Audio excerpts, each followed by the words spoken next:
Estou muito à vontade por estar em casa. Só estou triste que as meninas do pastor e da Lúcia não estão aqui. Eu estou triste delas não estarem aqui, mas elas estão muito felizes de não estar aqui, que elas estão lá longe, né? Estão passeando com a família. Mas estou muito alegre de ver vocês todos, de estarmos juntos nessa noite tão especial. Deixa eu ver se o meu negócio vai alcançar aí, vai, né? Espero que vá. Está alcançando? Está não, né? Eu acho que não vai pegar aí. Tem que fazer. Se você ficar segurando aí, dá, viu, Anderson? Nós queremos falar um pouquinho sobre missões. O nosso texto é um texto muito conhecido, que é o texto que está em Mateus, capítulo 28, versículos 18 a 20. Vai segurar, Anderson. Não vem se você não ficar segurando aí. Ó. Mateus, capítulo 28, versículos 18 a 20. Antes de ler esse texto, se você quiser trocar pelo de vocês, tudo bem, tá? Antes de ler esse texto, deixa eu contar para vocês duas. Diz que pastor, quando fica velho, reverendo Flávio, esse pastor não prega mais, só conta a história. E esse texto, temos uma história com esse texto. Eu e Eliane nos casamos aqui na Igreja Central de Campo Grande, no ano de 1982, no mês de julho. Aí fomos em novembro fomos para Glória dos Dourados, depois Ponta Porã e Amambai. E logo no início de 83, faz tempo, né? Nós fomos para a Transamazônica como missionários. E nós passamos um tempo da nossa vida naquele lugar e tivemos muitas experiências ali. E eu era recém-formado ainda e sem muita experiência, mas eu acreditava na palavra de Deus já desde aquela ocasião. Eu acreditava que a palavra de Deus, e é muito importante o que eu vou dizer a vocês, às vezes nós lemos a palavra de Deus, mas não acreditamos. E quando você não acredita na palavra de Deus, você não acredita em Deus. E eu li esse texto, Mateus 28, 18 a 20, e esse texto foi muito importante na minha vida, e eu decorei esse texto desde aquela ocasião, e eu fui para o campo missionário com a namorada, e quando nós chegamos lá, na Transamazônica, duas coisas aconteceram. A primeira delas é que a Eliane tinha uma alergia à poeira. Mas era uma alergia brava.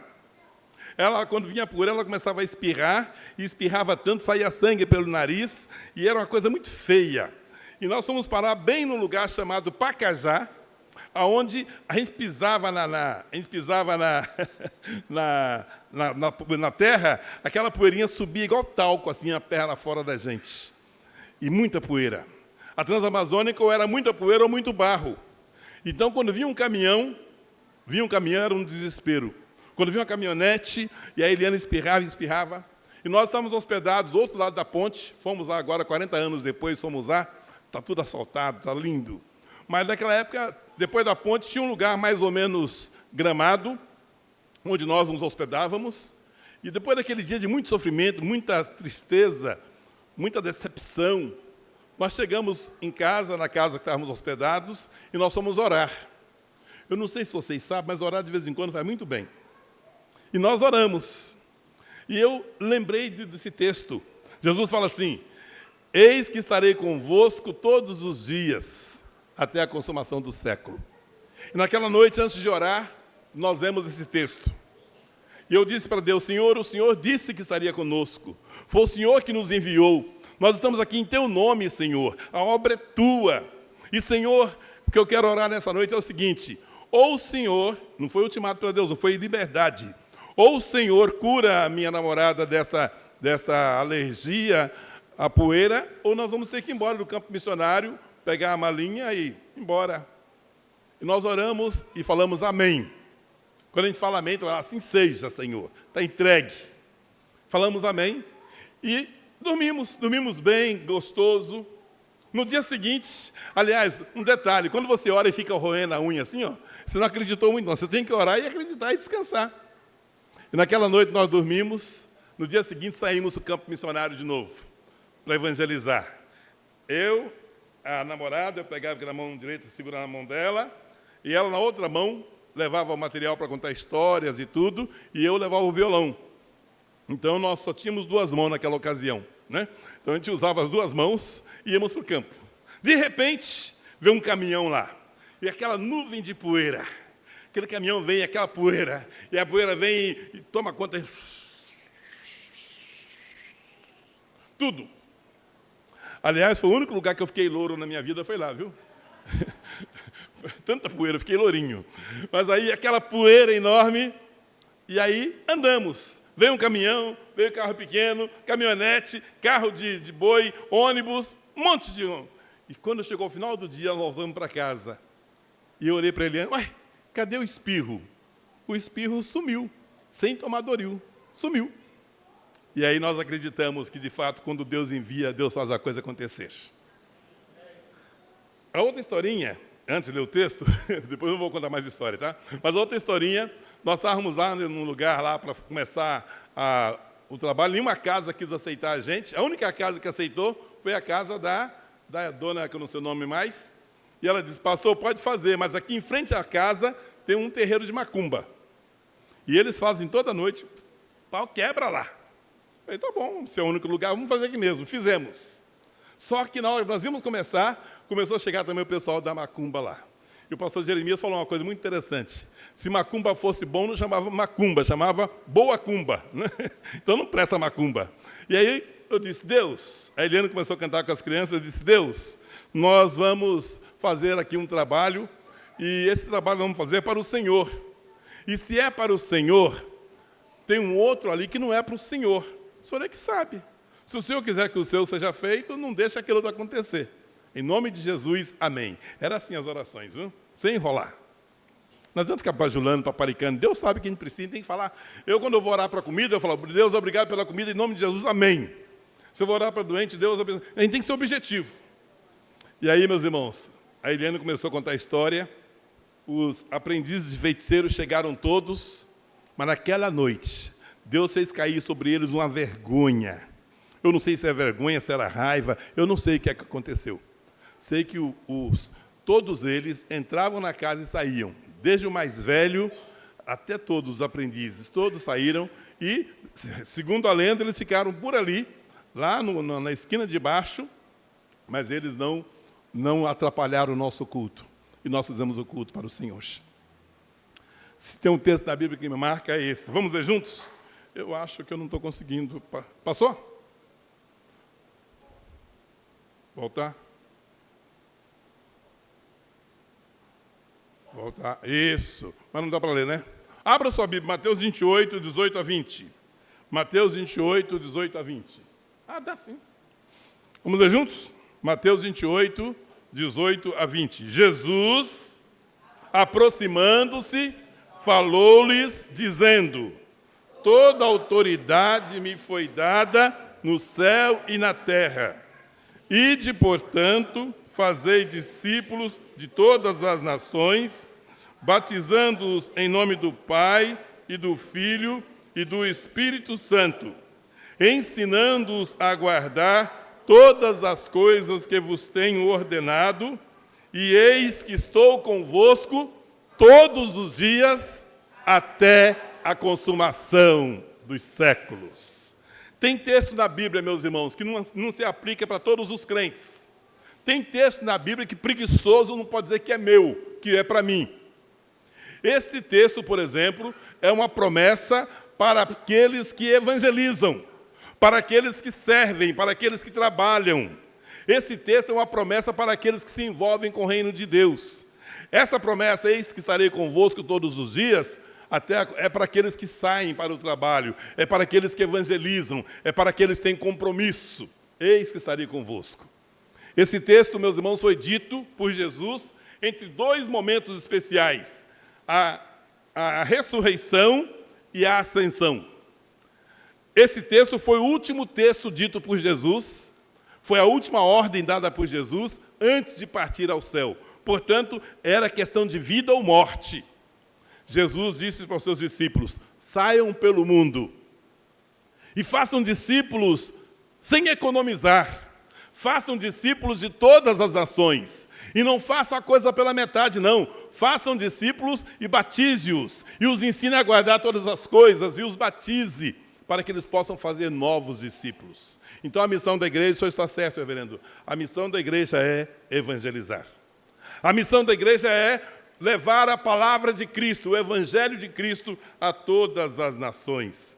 E nessa noite eu quero não dar aula, porque não dá tempo, mas eu quero mostrar algumas palavras muito importantes em relação a missões.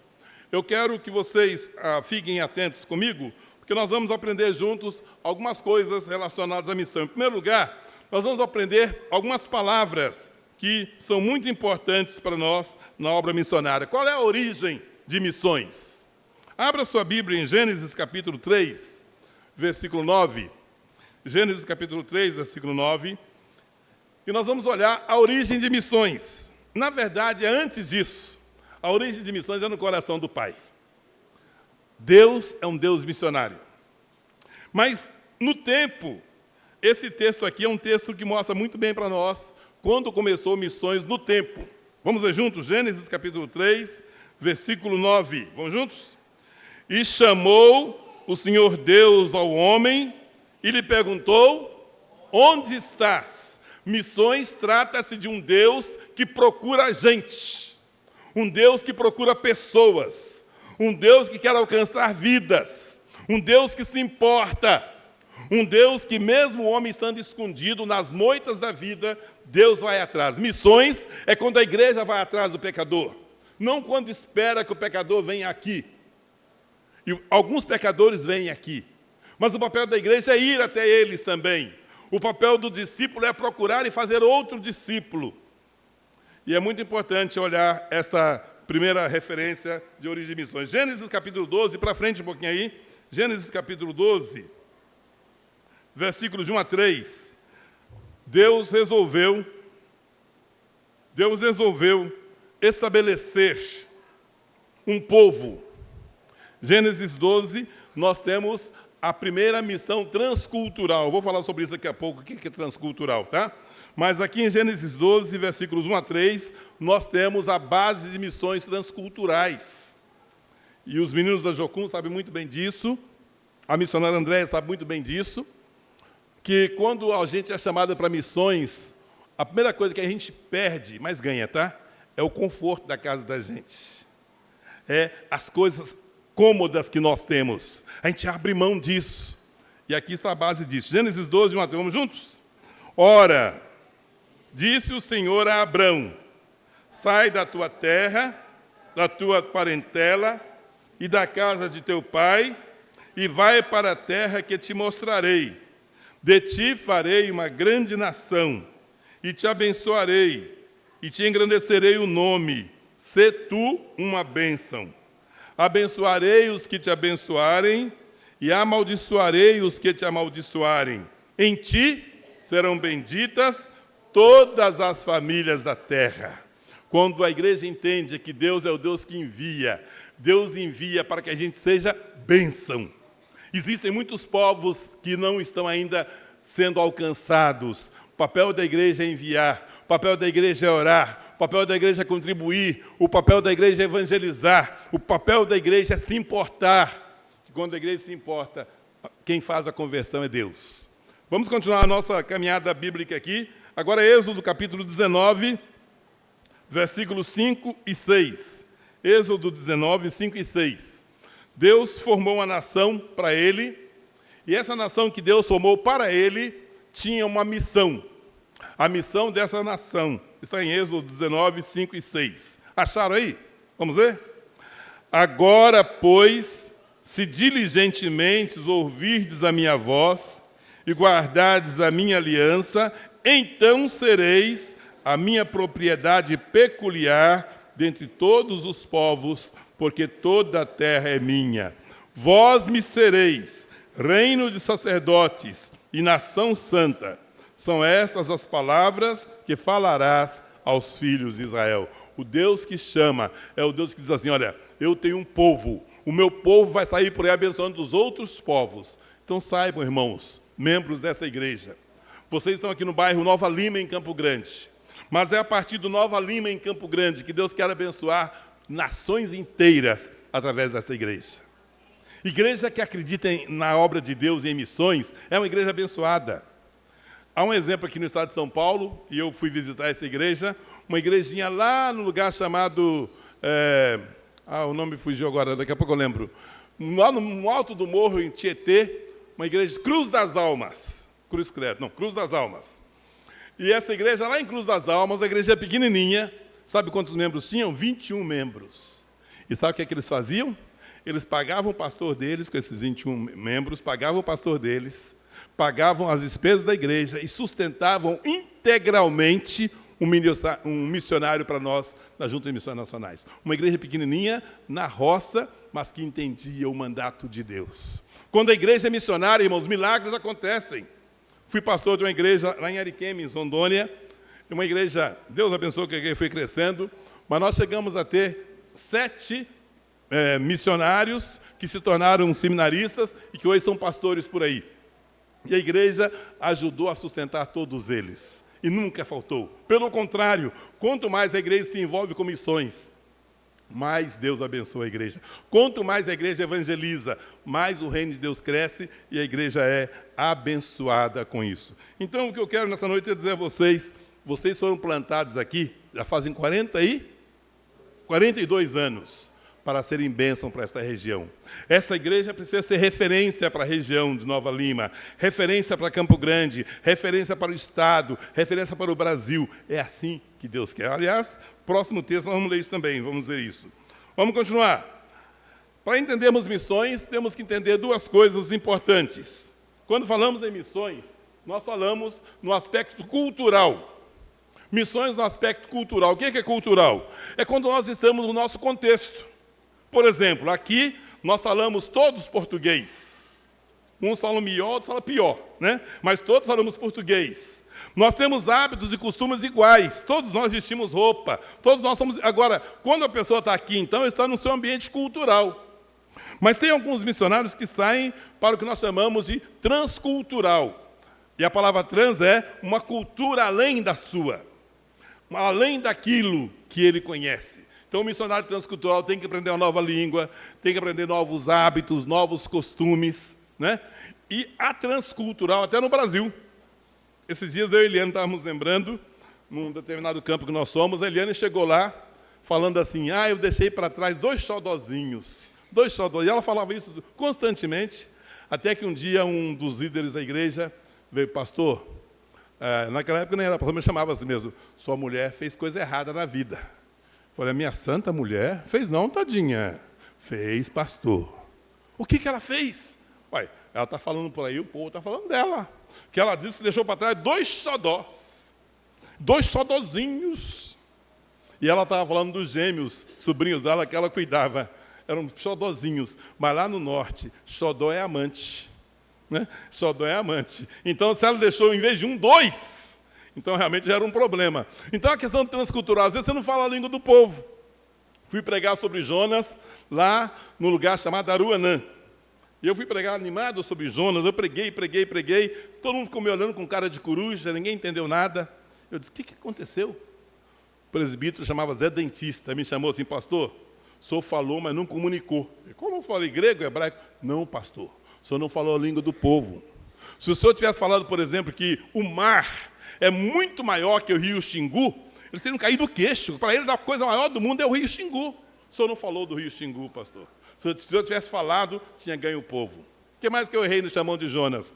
O senhor falou que ele entrou no navio. O pessoal não sabe o que é navio aqui. O pessoal da roça, não estuda. Mas navio, eles ficaram a ver navios, né? Navio, você tinha que falar, pastor, que navio é um negócio muito maior que batelão. Que batelão para eles é uma coisa muito grande. Se você falasse navio... Aí eu falei, tá bom, desculpa, irmão. E a cacetada final que eu recebi, que mais que eu errei? E o presbítero disse, seu principal erro foi, falou que o Jonas foi vomitado na praia. O pessoal aqui não sabe o que é vomitar. Eu falei, não. O que vocês fazem? Aqui chama baldear. Quando a pessoa está vomitando, está baldeando. Como é que eu ia saber um negócio desse? E aí, de fato, transcultural é quando a língua é diferente, o costume é diferente, os hábitos são diferentes. Isso tem... Mesmo dentro do Brasil, os indígenas são transculturais, as diferenças que nós temos dos regionalismos, mas a transculturalidade está especialmente nos países distantes. Outra língua, outros povos, tribos. Quando você orar para um missionário ore para que ele aprenda a língua, para que ele aprenda o costume, os hábitos das pessoas. Isso é muito importante. Então, mais duas palavras que eu quero que vocês aprendam. Já aprendemos o que é cultural e o que é transcultural. E agora eu quero que vocês aprendam o que é vanguarda, olha, retaguarda e vanguarda. O que é retaguarda? Retaguarda é, como o nome diz, é quando você cuida para aqueles que vão. Retaguarda é o papel que a igreja faz quando envia um missionário. Então a igreja envia um missionário e sustenta em oração, sustenta financeiramente, sustenta emocionalmente. Então isso é a retaguarda. Por que alguns missionários voltam do campo? Porque não tem retaguarda. A vanguarda, que é esse papel, a vanguarda, né? A vanguarda é aqueles que vão à frente, aqueles que pegam na cabeça do boi. São aqueles missionários que estão lá passando por lutas, por dificuldades, por problemas, não sabem a língua, não sabem comunicar, são perseguidos. Agora, eles são fortalecidos quando tem uma retaguarda.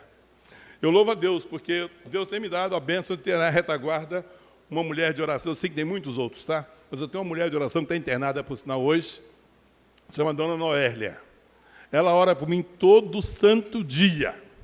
Isso é retaguarda. Ela está me dando aquela, eu não gosto da palavra cobertura, tá? Acho feia essa palavra, mas ela está me dando aquele apoio espiritual tão importante. A missão se faz com a vanguarda e com a retaguarda. Se você não pode ir, você precisa ajudar algum. O Dr. Oswald Smith disse, se você não vai para o campo missionário, você tem que sustentar o missionário. Ele disse também, quem não é missionário é um campo missionário. Todos nós devemos ser missionários, isso é muito importante. Então, nesse sentido, irmãos, é que nós queremos olhar para esse texto hoje. Antes, um pouquinho, mais dois textos muito importantes.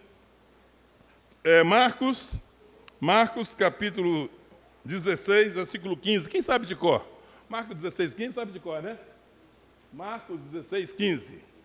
Esse mesmo. Você está lendo a Bíblia de vez em quando, né? Marcos 16, vamos falar juntos? Ide por todo mundo e pregai o evangelho a toda criatura. Quem que precisa receber o evangelho?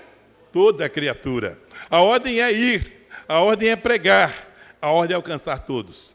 Gosto muito dos ministérios alternativos. Ministérios alternativos são aqueles que fazem o que a igreja não faz.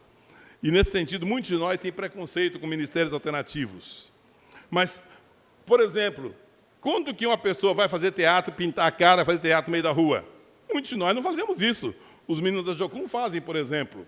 Né? Quantos têm coragem de entrar num prostíbulo? Tem gente que não tem coragem, mas tem alguns que fazem. É muito importante que a igreja, e aí que tem os dons, os ministérios, a igreja alcançar toda a criatura em qualquer lugar que ela esteja. O outro texto que está aí é o texto de Atos 1:8. Vamos juntos? Quem não sabe Atos 1:8 de cor não vai para o céu.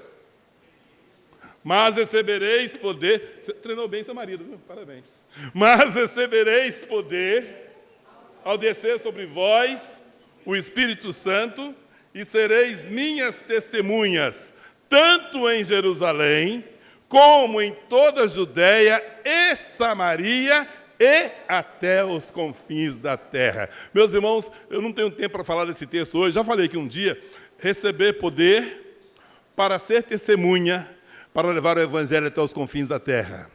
É muito importante que a igreja seja revestida desse poder. E esse poder já existe. O Espírito Santo já foi derramado. A igreja agora só precisa obedecer. A igreja só precisa obedecer. Então, nesse sentido, todos nós somos enviados. Eu quero ver, finalmente, antes de voltar para o nosso texto, eu quero ver com vocês dois outros textos rapidinhos. Um mais conhecido da Bíblia. O mais conhecido da Bíblia, João 3,16. É o mais conhecido da Bíblia. Vamos juntos?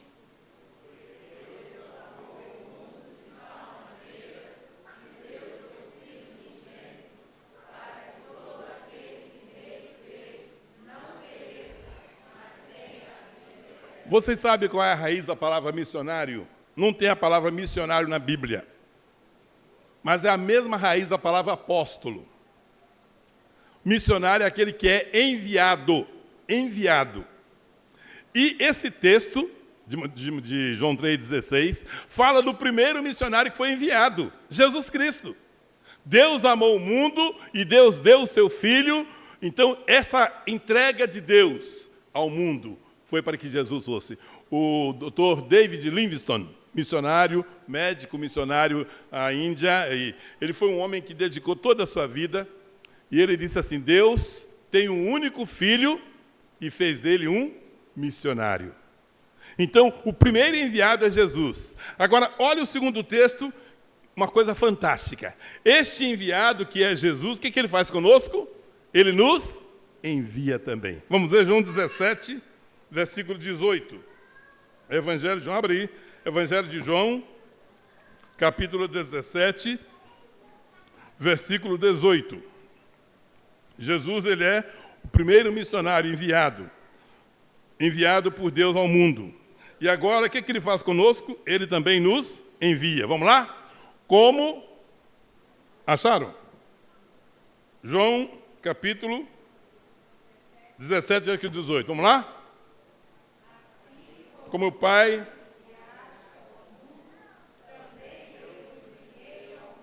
Também eu os enviei ao mundo. Assim como, é que eu estava na versão na minha cabeça aqui, assim como o Pai me enviou, eu também vos envio. Reverendo, quando o senhor colocou, inspirado por Deus, que a missão da igreja é evangelizar, o senhor não estava inventando nada. Jesus já tinha falado isso.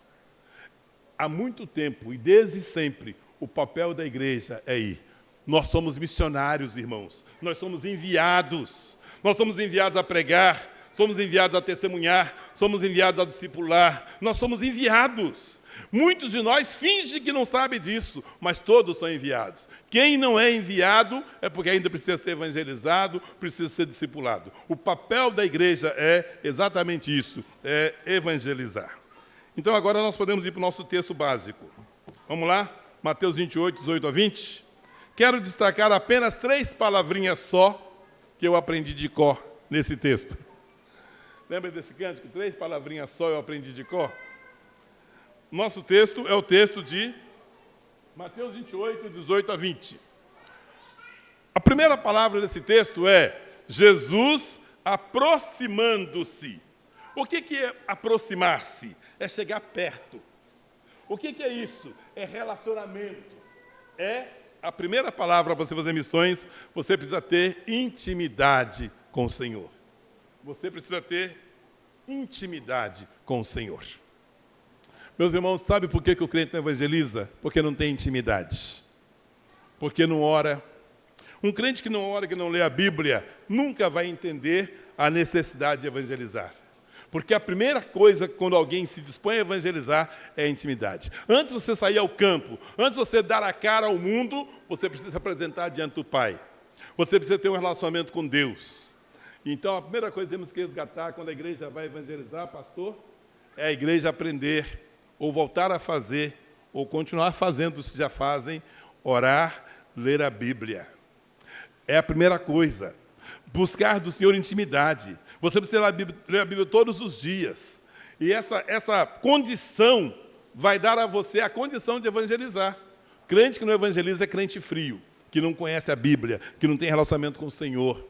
E quando eu falo de evangelizar, presta atenção, não se sinta nem na defensiva e nem acusado. Quando eu falo de evangelizar, se você não tem um dom de pregar, você não tem que pregar. Se você não tem um dom de bater na palma na cabeça, ei, aqui vem falar de Jesus, ou até entregar um folheto, mas evangelizar, você pode fazer de diversas formas.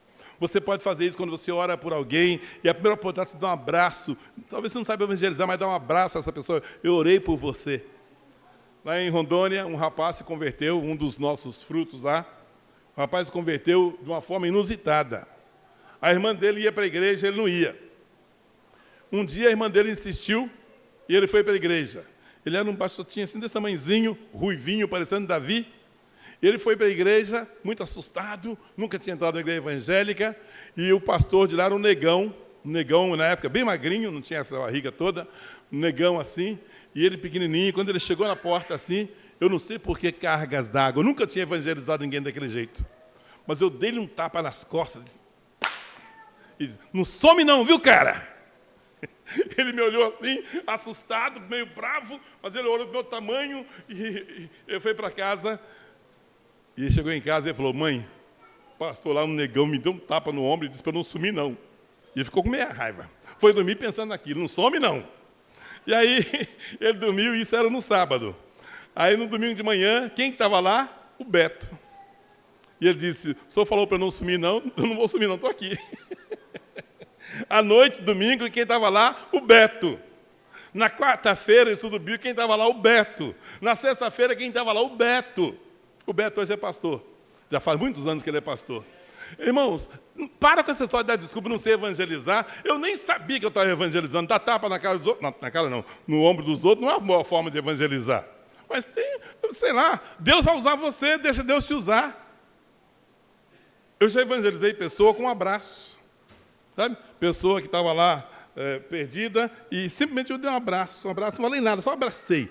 Eu estava orando por dentro, mas só abracei. Esse abraço, esse abraço. E nunca mais esqueceu e foi para a igreja. Presta atenção, nós somos enviados ao mundo. Nós não estamos, nós somos missionários. Tudo que fazemos, tudo. Onde nós entrarmos, nós precisamos mostrar para o mundo quem nós somos. É a nossa identidade, é o nosso jeito de ser. E tudo isso começa com a intimidade. Intimidade com Deus. E é interessante, lá em casa agora, eu moro na roça, para quem não sabe, eu moro na roça. E quem mora na roça acorda cedo. Eu acordo muito cedo. Todos os dias, 5 horas, eu acordo. Para alguns até que não é muito cedo, né? Mas 5 horas. Aí eu vou fazer o cafezinho pretinho, gostoso, e se não chega... É vício, tá? E vício é esquisito, né? Mas se eu não sentir aquele cheirinho gostoso, assim... O cheiro é bom, né? Aí eu pego o cafezinho, vou lá para o meu cantinho, olhando lá para a janela, olhando para fora, vendo o amanhecer de Deus, aí todos os dias. E a minha vida não tem rotina, irmãos. Todo dia é coisa nova. Não adianta eu querer ter rotina que não vai ter. Todo dia chega gente precisando de apoio, todo dia chega gente, tem que buscar na rodoviária, buscar no aeroporto. Tem alguns que a gente vai buscar no aeroporto, leva, depois perde o avião, não tem que voltar, né, missionário André? Tem que voltar e leva, e busca e leva, né? Todo dia tem gente, toda hora tem gente querendo, telefonando, querendo um conselho, toda hora tem gente pedindo visita, e é o tempo todo. Mas tudo começa quando eu acho aquele tempinho lá de manhã, para poder estar na presença de Deus. Nós vamos fazer missões com a intimidade com Deus. Aí Ele vai nos usar do jeito que nós somos. Você não precisa pregar, não. Só prega se souber, tá? Se não souber, nem tente. Se você não souber cantar, também nem tente cantar. Ah, tá. Lembrando Elias Jones tem uma voz tão bonita. Irmãos, eu conheço vários casos de pessoas que se convertem com louvor. Fomos visitar no Borba Gato, hoje é uma igreja lá em Maringá. Acho que é a 6ª igreja de Maringá. Lá no Borba Gato, eu e o pastor Clemente pai, desse que está aqui em Campo Grande, nós estávamos evangelizando, nós saíamos cantando, tocando violão e cantando, ele com a Brasília dele, tinha lá o alto-falante em cima, e nós saímos evangelizando cantando. Mas nós cantávamos na igreja central de Campo Grande também, de Maringá também. E a igreja central de Maringá, ela é alta, assim, ela é esse formato, e lá embaixo tem o Hospital Santa Lúcia.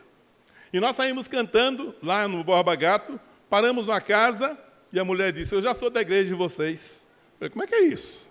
É porque eu fiquei hospitalizado há 3 meses. E eu ouvia vocês cantando lá. E eu entreguei minha vida para Jesus naqueles dias. Irmãos, nós podemos fazer missões quando nós amamos Jesus. Com o nosso jeito de ser, com a nossa voz, com o nosso coração, com o nosso amor, com o nosso braço, com o nosso abraço, com o nosso ser. Nós podemos e nós devemos fazer missões. A segunda palavra que o texto sugere é muito interessante. É a palavra autoridade. Ide, portanto, e essa palavra, portanto, aí significa, esse mandato é para a gente ir na autoridade de Cristo. O portanto eu saio, não porque eu sou teólogo, não porque eu sei pregar, não porque eu sei fazer, mas eu saio na autoridade de Cristo. Os demônios se submetem à autoridade de Cristo. Os homens maus se submetem às autoridades de Cristo. As pessoas revoltadas se submetem à autoridade de Cristo. É na autoridade de Cristo que nós saímos. É no poder de Jesus, não é no nosso. Ide, portanto, e façam discípulos de todas as nações. É no poder do Senhor Jesus. Nós devemos fazer missões na autoridade de Cristo. Na época do Dilson Funaro, os antigos aqui vão se lembrar do Dilson Funaro, não sei se era de saudosa lembrança, não. Mas ele resgatou um negócio chamado Lei Delegada número 5. E essa Lei Delegada número 5, as pessoas podiam ir no pasto pegar o gado no pasto e vender, porque ele estava dando uma autoridade. Deus pegou para nós, nos dar uma autoridade aqui para quê? Para a gente sair no mundo e resgatar vidas para o Cordeiro. Nós temos a autoridade de Deus para nós sairmos pelo mundo, buscando almas, pescando gente para o reino de Deus. Nós temos a autoridade de Cristo. É por isso que as pessoas se convertem, não é por causa do nosso apelo, do nosso jeito de fazer, tudo isso é importante, mas é quando Deus exerce através de nós a autoridade na vida dessas pessoas. Elas se rendem a Jesus, elas se curvam diante de Jesus. Há muitos anos atrás, quando eu ainda era jovem, eu era muito envolvido com o trabalho de Deus, o trabalho dos jovens da região do Paraná. E nós vamos fazer um trabalho lá numa cidade chamada Colorado, divisa quase aqui com Paraná e São Paulo. E nós tínhamos que ter um trabalho lá, e o pregador oficial não foi. E eu fui convidado para pregar de última hora, na praça pública, muito frio, estava lá o prefeito, o vice-prefeito, aquele dia estava todo mundo lá. E nós tínhamos que pregar ali, e eu não tinha experiência, eu era bem jovenzinho, tinha 17 para 18 anos, e meus irmãos, tinha lá pessoas já escaladas para atrapalhar o culto, mas Deus deu naquele dia uma autoridade de fazer o bêbado ficar quieto, de fazer as pessoas silenciarem para poder ouvir a mensagem. Foi a autoridade de Cristo, eu não tinha a mínima noção daquilo tudo. É na autoridade de Cristo que nós fazemos a obra de Deus. Irmãos, não se preocupe. Aliás, a Bíblia diz, quando for colocar diante das autoridades, não se preocupe, Deus dará a palavra. O que nós precisamos é disposição para fazermos isso. E, por fim, a palavra é a palavra obediência. Obediência. Ide, portanto, façam discípulos de todas as nações, batizando-os em nome do Pai, do Filho e do Espírito Santo. O que Deus quer de nós, irmãos, é obediência. Nós não precisamos saber tudo, nós precisamos ser treinados. Aliás, treinamento é muito importante, mas mesmo antes do treinamento, nós podemos obedecer. Lá em Machadinho do Oeste, uma igreja que nós plantamos lá, há muitos anos atrás, foi plantar aquela igreja, muito difícil. Depois eu conto o início da igreja, mas foi muito difícil. E com muitas lutas, nós conseguimos construir um templo de madeira. E eu falei para o pessoal, eu visitava lá só uma vez a cada 2 meses, 3, tinha obreiro lá. Eu tinha um campo de mais de 750 quilômetros, fazia sozinho, sem carro. Então, quando eu chegava em Machadinho, eu chegava para fazer um monte de coisa. E eu falei com ela, aqui na frente, não escrevam nada aqui na frente, não quero que vocês escrevam nada. Tá? Porque eles tinham fazer uns cartazes feios, esquisitos, colocavam tudo na... Eu falei, não é para fazer nada disso. Na frente, não. E passado um tempo, eu voltei lá, e quando eu entrei, eu vi um cartaz muito mal feito, escrito à mão, muito mal feito, de longe, uma coisa feia visualmente, e eu fiquei com raiva, afiei as minhas garras, e caminhei com os dedos já prontos para arrancar aquilo lá, muito bravo. Quando eu cheguei com as garras afiadas para arrancar o cartaz e rasgar tudo, eu fui ler o que estava escrito. E estava escrito com aquelas letras feias e engarranchadas. Estava escrito assim, o ABCD do crente não é ABCD, é obedecer. Aí eu li de novo, o ABCD do crente não é ABCD, é obedecer. E o cartaz ficou lá. O cartaz ficou, porque estava muito feio, mas estava falando verdade, e uma verdade que eu nunca tinha pensado. O que Deus quer de nós é a obediência. Obedecer é melhor do que sacrificar. Muitos de nós não fazemos a obra de Deus, irmãos, porque ficamos dando desculpas. A missionária Sophia Miller, uma senhora bem baixinha, ela ouviu o evangelho, lá é um pregador de rua de Nova York, e Sophia Miller, ela resolveu dedicar a vida dela para o Senhor. E ela veio trabalhar no Amazonas, na região amazônica, começando lá do Peru, ela veio na região amazônica ali, até chegar no Brasil. Onde ela passou, ela evangelizou. Os índios que ela evangelizou não bebiam mais. Essa mulher fez um tremendo trabalho para Deus. Quando ela já estava velha, foi entrevistada e disse, Sophia Miller, quando foi o seu chamado? Ele chamado? Chamado para quê? Olha, Sophia Miller, chamado para ser missionária, chamado para ser serva. Não, nunca tive chamado nenhum. Como que a senhora não teve chamado e fez um trabalho extraordinário? Ela disse, eu li uma ordem na Bíblia e eu obedeci. O segredo daquela mulher é que ela era obediente. O segredo dos homens e mulheres que são bem-sucedidos no reino de Deus é a obediência. Saber é importante, o aspecto cognitivo é importante, mas a obediência, a disposição de fazer do jeito de Deus, a disposição de estar nas mãos do Senhor é o que faz toda a diferença. Portanto, mais do que saber, nós precisamos obedecer. E se Deus colocou no coração do pastor dessa igreja que esse ano é o ano em que a igreja deve trabalhar a questão da evangelização, arregassem as mangas, irmãos, e na intimidade do Senhor, debaixo da autoridade do Senhor e em plena obediência, que vocês possam fazer a obra de Deus. Vale muito a pena. Eu encerro com essa última tela rapidinho aqui. Rapidinho, isso. E de fazer discípulos de todas as nações. Nós podemos fazer discípulos de todas as nações, podemos fazer isso pregando. Nós podemos fazer isso pregando. Nós podemos fazer isso enviando. Cadê, meu Deus? Podemos fazer isso enviando. E nós podemos fazer isso sustentando. E nós podemos fazer isso discipulando. 4 coisas que nós podemos fazer na obra de evangelização. Podemos pregar, podemos enviar, podemos sustentar, podemos discipular. E sabe, irmãos, esta igreja, quando se propõe a fazer a obra de Deus, ela está dizendo, conte comigo. E sabe qual é a responsabilidade de fazer isso? A responsabilidade de fazer isso é a responsabilidade desta igreja. Desta igreja. Deus plantou esta igreja aqui, nesse bairro. E não importa tantos anos para trás. Eu sei que pela quantidade de obreiros já passou aqui, alguns disseram, Nova Lima não dá certo. Teve gente que desistiu. Teve gente que saiu daqui dizendo, não adianta mais. E os antigos aqui sabem disso. Gente que não acreditava que Deus ia fazer como está fazendo, e vai fazer ainda muito mais uma obra a partir desse lugar.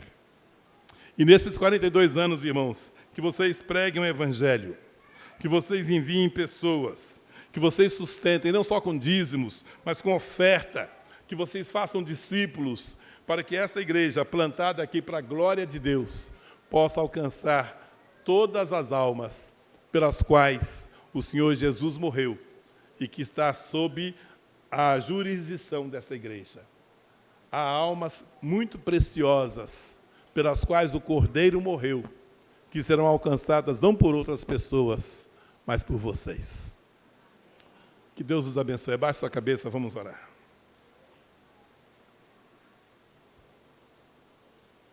Quero convidar você nessa noite a se colocar diante do Senhor e chamar para você essa responsabilidade.